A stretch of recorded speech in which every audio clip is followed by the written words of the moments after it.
Bienvenidos a The Deep Dive. Hoy nos vamos a sumergir en la compleja situación que se está desarrollando en UNE, la empresa de telecomunicaciones de Medellín. Usted nos ha enviado publicaciones en redes sociales, algunas noticias y un comentario en un video bastante intenso, y todo parece pintar un panorama un tanto preocupante para los trabajadores de UNE. Sí, y lo que hace que este caso sea tan interesante es que a simple vista parece una historia sobre despidos, pero rápidamente se convierte en algo mucho más grande. Exacto, desempaquémoslo. Para ponernos en contexto, recordemos que INE era una empresa pública hasta que el Consejo de Medellín, bajo el liderazgo del entonces alcalde Federico Gutiérrez, votó a favor de su privatización. Exactamente. Y esa decisión generó mucha controversia desde el principio.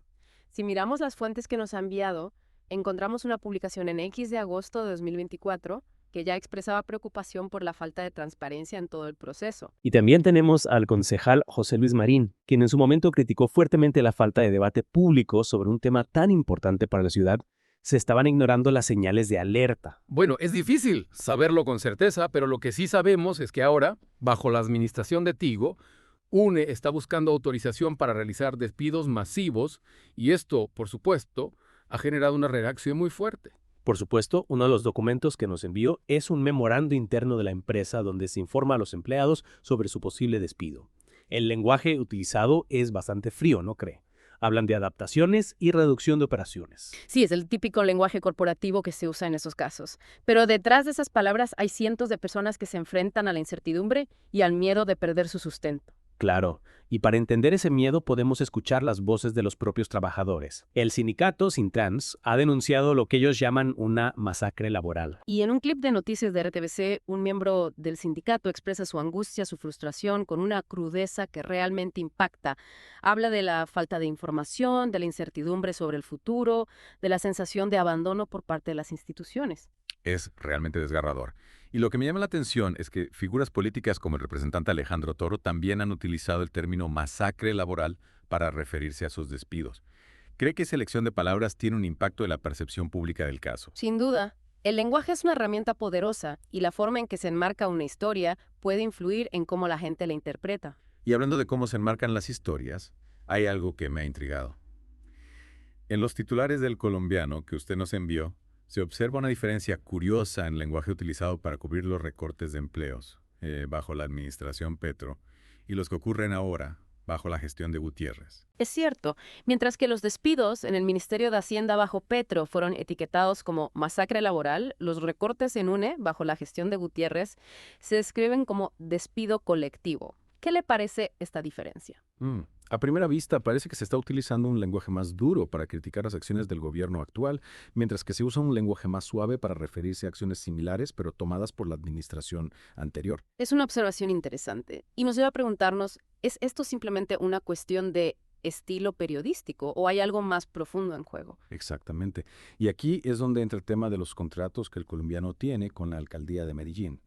¿Podría haber algún tipo de influencia o sesgo en la forma en que se cubren estas noticias? Es una posibilidad que no podemos descartar. La relación entre los medios de comunicación y el poder político siempre es compleja y puede haber presiones sutiles que influyen en la cobertura de ciertos temas. Y mientras tanto, el Ministerio de Trabajo ha emitido un comunicado prometiendo que se garantizará el debido proceso y los derechos de los trabajadores de UNE. Es importante que el ministerio cumpla con su rol de velar por los derechos laborales. Pero la pregunta es, ¿qué protecciones legales reales tienen los empleados de UNE en esta situación? Esa es una pregunta clave que exploraremos en la siguiente parte de nuestro Deep Dive. Lo cierto es que la privatización de UNE ya es un hecho y la nueva administración, pues, tiene la potestad de tomar decisiones sobre su personal. Pero eso no significa que los trabajadores estén completamente desprotegidos. Entiendo. ¿A qué tipo de protecciones se refiere? Bueno, en Colombia existen leyes laborales que establecen ciertos procedimientos y garantías en caso de despidos masivos. Por ejemplo, la empresa debe justificar la necesidad de los despidos, negociar con los sindicatos e indemnizar a los trabajadores afectados. Y en este caso, se están cumpliendo esos procedimientos. Porque en el clip de noticias, el representante del sindicato denuncia que no se les está dando información clara sobre el proceso. Esa falta de transparencia es preocupante.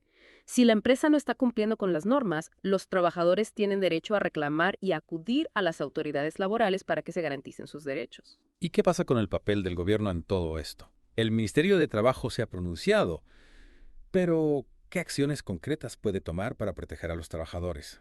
El ministerio tiene la responsabilidad de supervisar que se cumplan las leyes laborales. Puede realizar inspecciones, puede mediar en el conflicto entre la empresa y los trabajadores e incluso sancionar a la empresa si se comprueba que está actuando de manera irregular. Es decir, que el ministerio tiene herramientas para intervenir, pero la pregunta es si las usará con la contundencia necesaria. Exactamente. Y aquí es donde la presión pública puede ser crucial. Si la sociedad se moviliza, si los medios de comunicación siguen denunciando la situación, si se genera un debate amplio sobre los derechos de los trabajadores, es más probable que las autoridades actúen con mayor determinación. Y hablando de la presión pública, volvamos al tema del sesgo mediático. ¿Cree que la forma en que el colombiano está cubriendo este caso, utilizando un lenguaje diferente para referirse a despidos similares, en el gobierno actual y en la administración anterior, puede influir en la opinión pública y, en última instancia, en la respuesta del gobierno? Es una pregunta compleja. Es difícil determinar con certeza si hay una intencionalidad política detrás de la elección de palabras de un medio de comunicación. Sin embargo, lo que sí sabemos es que el lenguaje tiene un poder enorme para moldear la percepción de la realidad. Claro. Y en un contexto tan sensible como este, donde hay personas que están perdiendo sus empleos, familias que enfrentan un futuro incierto, la forma en que se cuenta la historia puede tener un impacto real en sus vidas. Totalmente. Por eso es fundamental que los medios de comunicación actúen con responsabilidad, que contrasten la información, que den voz a todas las partes implicadas y que eviten caer en sensacionalismos o en la manipulación informativa. Y usted, como experto en este tema, ¿qué cree que debería suceder a partir de ahora? ¿Qué sería lo ideal para que se haga justicia en este caso? Lo ideal sería que la empresa reconsiderara los despidos, que buscara alternativas que no impliquen la pérdida de empleos y que en caso de que los despidos sean inevitables, que se realice un proceso transparente, justo, y que se garantice el pago de las indemnizaciones correspondientes. Y desde el punto de vista del gobierno, ¿qué acciones serían necesarias? El gobierno debe garantizar que se cumplan las leyes laborales, que se protejan los derechos de los trabajadores y que se investigue a fondo si ha habido alguna irregularidad en el proceso de privatización de UNE. Y más allá de este caso particular, ¿qué lecciones podemos aprender de esta situación? ¿Qué nos dice sobre el modelo económico actual y la relación entre empresas, trabajadores y el Estado? Este caso nos muestra que la privatización de empresas públicas no siempre trae los beneficios que se prometen. A menudo, los trabajadores son los que pagan el precio con la pérdida de empleos, la precarización de las condiciones laborales y la reducción de sus derechos. Y también nos recuerda la importancia de la participación ciudadana, de la organización de los trabajadores y de la defensa de los derechos laborales. Exactamente. Si los ciudadanos no estamos informados, si no nos involucramos, si no exigimos que se respeten los derechos de todos, este tipo de situaciones se repetirán una y otra vez. Y mientras tanto, los trabajadores de UNE siguen esperando respuestas con la incertidumbre de no saber qué les depara el futuro. Así es, sus vidas están en suspenso, sus familias están preocupadas y necesitan saber qué va a pasar con ellos. Es una situación que nos interpela a todos. No podemos ser indiferentes al sufrimiento ajeno. La solidaridad es fundamental en momentos como este. Y la información también. Eso es importante que sigamos hablando de este tema, que lo compartamos con nuestros amigos y familiares, que generemos un debate público que obligue a las autoridades a actuar. Y hablando de compartir información, hay algo que me gustaría mencionar antes de terminar esta parte de nuestro Deep Dive. Dígame, Usted nos ha proporcionado mucha información valiosa para comprender este caso, pero también hay otras fuentes que pueden ser de interés para nuestros oyentes. ¿a qué se refiere? Bueno, hay un canal de YouTube llamado Voces de Colombia. Es importante que la gente tenga acceso a diferentes perspectivas y que pueda formarse su propia opinión. Y hablando de opiniones, ¿qué piensa usted sobre la acusación que se hace en el comentario de video que nos envió el oyente? Allí se señala directamente a Federico Gutiérrez como el responsable de esta masacre laboral. Es una acusación seria que debe ser analizada con cuidado. Si bien es cierto que Gutiérrez impulsó la privatización de UNE, también hay que tener en cuenta que la decisión final la tomó el Consejo de Medellín y que la actual administración de Tigo es la que está ejecutando los despidos. Claro, no se trata de buscar un solo culpable, sino de entender la complejidad de la situación. Exactamente. Y también es importante recordar que hay diferentes perspectivas sobre la privatización en general.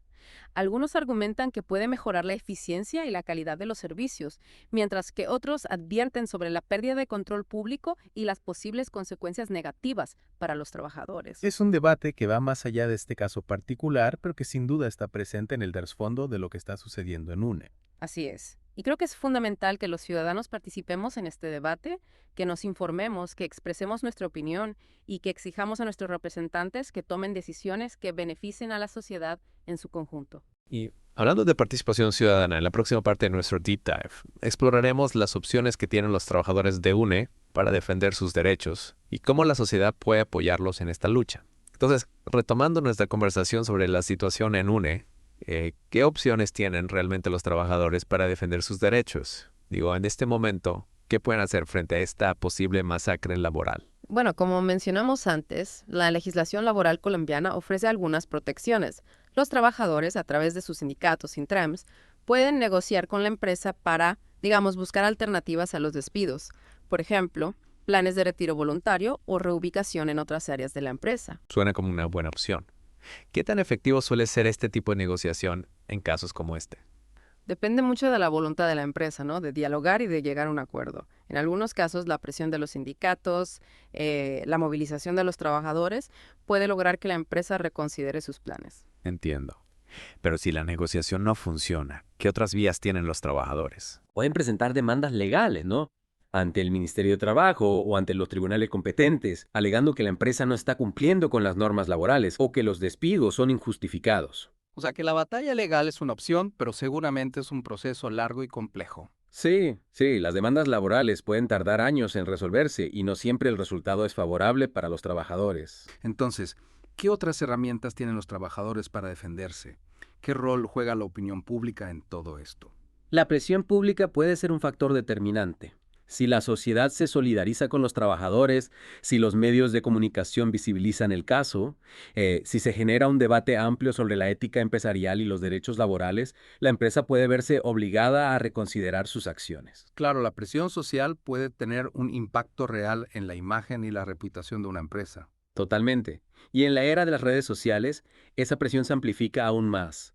Un escándalo mediático puede afectar y gravemente la imagen de una empresa y sus ventas. Entonces, ¿qué podemos hacer como ciudadanos para apoyar a los trabajadores de UNE? Bueno, podemos compartir información sobre el caso en nuestras redes sociales, escribir cartas a los medios de comunicación, participar en manifestaciones pacíficas en apoyo a los trabajadores, exigir a nuestros representantes políticos que intervengan para garantizar que se respeten los derechos laborales. O sea que no podemos quedarnos de brazos cruzados.